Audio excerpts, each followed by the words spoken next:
Congress charge sheet పై BJP మండిపడింది. రెండు పార్టీల నేతలు మాటల తూటాల్లో పేల్చుకున్నారు. ఎవరేమన్నారు ఇప్పుడు చూద్దాం. 60 లక్షల కోట్ల రూపాయల ఆస్తులు ఆనాడు కాంగ్రెస్ పార్టీ సృష్టిస్తే వీటన్నిటిని కూడా కార్పొరేట్ కంపెనీలకు 6 లక్షల కోట్లకు తెగనమ్మేసింది.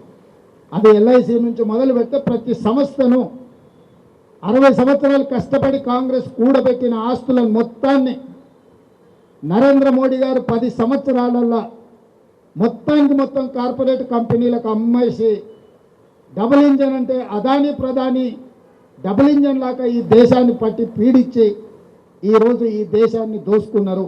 ఇవన్నీ ఛార్జెస్ ఈరోజు భారతీయ జనతా పార్టీ మీద నరేంద్ర మోడీ గారి మీద సూటిగా కాంగ్రెస్ పార్టీ ఆరోపణ చేస్తుంది.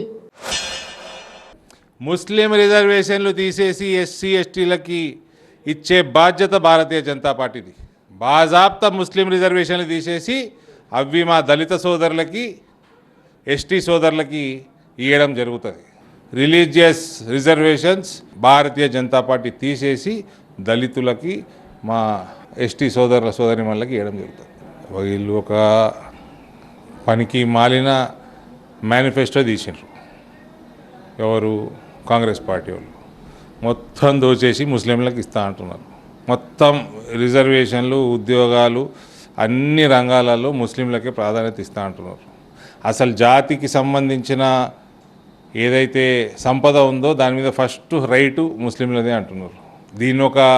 ఈ దేశాన్ని ఒక తాలిబాన్ అడ్డా చేద్దామని కాంగ్రెస్ పార్టీ మేనిఫెస్టో వ్యక్తం చేస్తూ ఉంది.